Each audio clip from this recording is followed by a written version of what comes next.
আসসালামু আলাইকুম, welcome to memes kitchen. আজকের পর্বে তৈরি করে দেখাবো মুচমুচে ফুলঝুরি পিঠা। এই পিঠাগুলো আপনারা একবার বানিয়ে সংরক্ষণ করতে পারবেন 1 মাসের মতো। আজকের ভিডিওতে পিঠা তৈরির সকল প্রকার টিপস শেয়ার করেছি, যাতে আপনারা বাসায় এই পিঠাগুলো তৈরি করে নিতে পারবেন। পিঠাগুলো এত বেশি টেস্টি হয় যে সবাই অনেক বেশি পছন্দ করে। পিঠাগুলো দেখতে যেমন সুন্দর, খেতে কিন্তু অসম্ভব মজার। আশা করি আমার আজকের পিঠার রেসিপি আপনাদের কাছে ভালো লাগবে।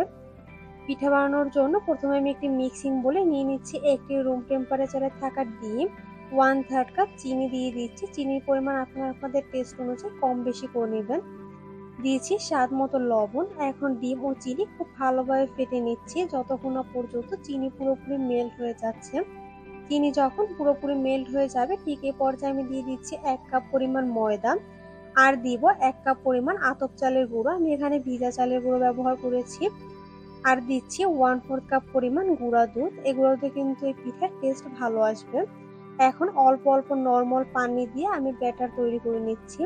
ব্যাটারটা কিন্তু খুব বেশি পাতলা বা খুব বেশি ঘন করা যাবে না। চিতই পিঠার ব্যাটার যেরকম হয় ঠিক সেরকম করে একটা ঘন ব্যাটার তৈরি করে নিতে হবে। আমার ব্যাটার তৈরি করা হয়ে গেছে। পানির পরিমাপটা আমি বলছি না, পানির পরিমাণ আপনাদের কম বা বেশি লাগতে পারে।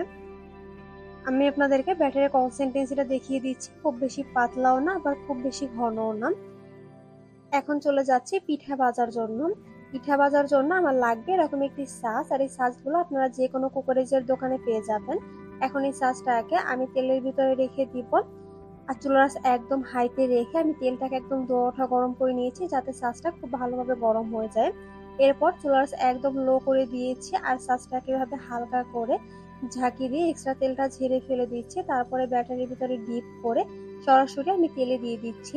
কিছুক্ষণ পর হালকা করে একটু ঝাঁকি দিলেই দেখা যাবে সাজ থেকে পিঠাটা আলাদা হয়ে যাচ্ছে। আবারও আমি সাজটাকে তেলের ভিতরে রেখে দিয়েছি যাতে এই সাজটা আবারও গরম হয়ে যায়। ছাদ যদি ভালোভাবে গরম না হয় তাহলে কিন্তু ব্যাটার ছাদের সাথে লাগতে যাবে না, আর আপনাদের পিঠাও কিন্তু ভালো হবে না। এখন আবারও আমি ছাঁচটাকে তুলে ব্যাটারির ভিতরে দিয়ে তারপর আবারও তেলে দিয়ে দিচ্ছি। সেম ভাবেই কিন্তু আমি রিপিট করে করে পিঠাগুলোকে ভেজে নিব। এরপর চুলার একদম লোতে রেখে পিঠাগুলোকে আমি উল্টে পাল্টে ভেজে নিচ্ছি। আর ছাঁচটায় কিন্তু আমি আবারও তেলের ভিতরে ডুবিয়ে রেখেছি যাতে এই ছাঁচটা আবার গরম হয়ে যায়।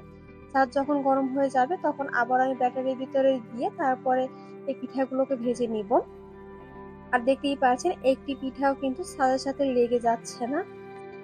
এই বিষয়টা খেয়াল রাখবেন, ছাঁচ কিন্তু ভালোভাবে গরম করে নিতে হবে, না হলে কিন্তু পিঠাগুলো ছাঁচের সাথে লেগে যাবে। সব থেকে ভালো হয় যদি আপনারা অন্য একটি প্যানে ছাঁচটাকে গরম করতে দেন, আর এই চুলায় আপনারা চুলার আঁচ একদম লোতে রেখে পিঠাগুলোকে ভেজে নেন। তাহলে দেখবেন অতি দ্রুত বেশ অনেকগুলো পিঠা আপনারা ভেজে নিতে পারবেন। সেম প্রসেস ফলো করে আমি সবগুলো পিঠা ভেজে নিয়েছি। আর দেখতেই পারছেন ঠান্ডা হবার পর এই পিঠাগুলো একদম মুচমুচে হয়ে গেছে। পিঠাগুলো দেখতে কিন্তু অনেক বেশি সুন্দর লাগছে, আর খেতে কিন্তু অসম্ভব মজার হয়েছে। আমি আপনাদেরকে একটি পিঠা ভেঙে দেখাচ্ছি যে এই পিঠাগুলো কতটা মুচমুচে হয়েছে। আপনাদের কাছে এই পিঠার রেসিপিটি কেমন লেগেছে কমেন্ট করে জানাতে ভুলবেন না।